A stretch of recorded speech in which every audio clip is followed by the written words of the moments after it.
this video, I'm going to explain what I do as a young woman to be a strong team player in my long-term relationship.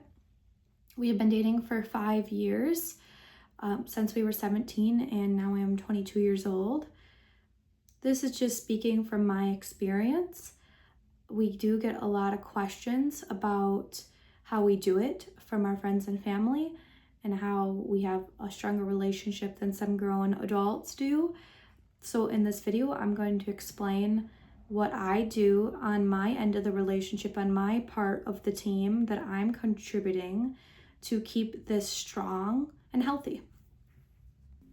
I'll start this list off with one of the most simple things that I do to keep this relationship healthy. I buy him flowers and I set up dates. This one's really easy. It doesn't take a lot of time or effort on my part.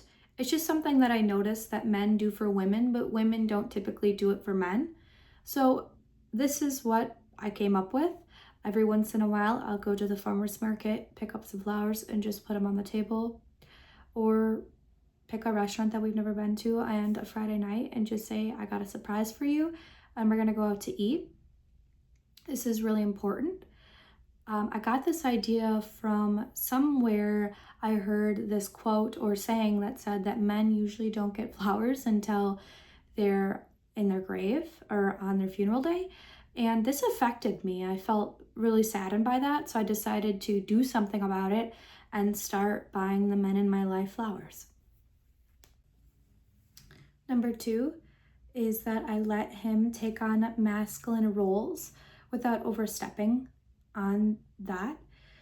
A man is much different than a woman. He obviously, but he needs to feel as if he's providing and supporting the family and doing his role and his part, but you have to let him do that and try not to overstep on it. So just for an example, that when we go out to eat, I let him pay the bill and leave the tip. But actually, in reality, we have a joint account. So my money's his money's my money. But it's just the fact of letting him take the action to pay the bill and not look like a doofus at the restaurant. It's just a mutual respect thing that we do to just keep everything healthy and balanced. Number 3 is that I support my boyfriend's hobbies. One of them takes up particularly a lot of time, which is gaming, as well as he also does mushroom growing, which can be quite expensive and time consuming. But when the time is right, I let him do those things and I try not to say, hey, you have to do what I want us to do all of the time. This is something that comes with hard limits and hard restrictions, as we are adults and we have to do a lot of work at night and we're business owners.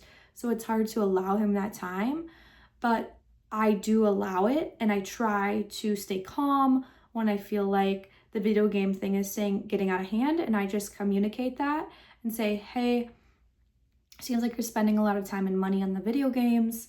And my boyfriend is very communicative and he just says, okay, I totally understand, and he respects that.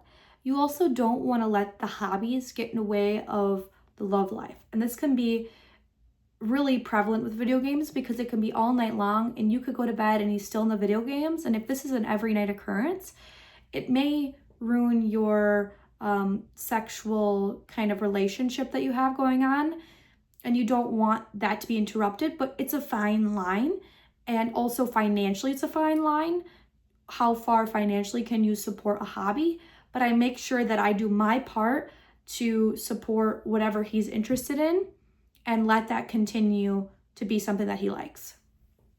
Number 4 is something that I don't see a lot of other couples do, and that is let your boyfriend hang out with his friends without you there. If you have trust in your boyfriend and respect his time and space, you will allow him to hang out with his friends without you. And I like to hang out with my girlfriends without my boyfriend, and he deserves that same respect. So whenever he wants to go hang out with his buddies, as long as it's obviously not every night, I let that happen. I don't say that you have to take me to go see this friend, or we have to do this together with this friend or this group of friends. You can have friends that are couples that you both like to hang out with, but don't overstep on a friend that doesn't want to see you. They want to see your boyfriend. And when he is hanging out with that friend, I'm not calling him and texting him every 2 or 3 minutes or even every half an hour and saying, what are you doing? When are you going to be home? Why are you still hanging out? I'm not on his line bugging him. I just respect it. Number 5 is that I don't use my femininity, I guess would be the word, against him. I don't really know how to describe this one. It's just something that I just don't do. There's this like femininity movement that a woman needs to be able to feel empowered to do things on her own, and she doesn't need a man, and she is a girl boss, and so on and so forth. I do not feel that way when it comes to my boyfriend, and I do not use that against him in an argument or in our relationship at all. Some examples of this would be that I don't blame me lashing out on him because of my period or my hormones. I don't blame me bawling or being overly emotional because I'm a woman. I do not blame the fact that I can't mow the lawn or take out the garbage or other physical things on that I'm a woman and I don't have the strength to do those things, or I'm the child bearer and I cannot do things that you do, or I'm a woman and I cannot work. There is so many examples of this, but I never use my gender as an excuse or a reason to act out of order or do something that is not appropriate in a relationship. This one is a little bit touchy. It's just my belief. I think it's kept things really healthy, and he does the same thing back. So as an example, if I ask him to do the dishes, he doesn't say, well, no, I work more than you, or I do something more than you. I cannot do the dishes. That is a woman's job.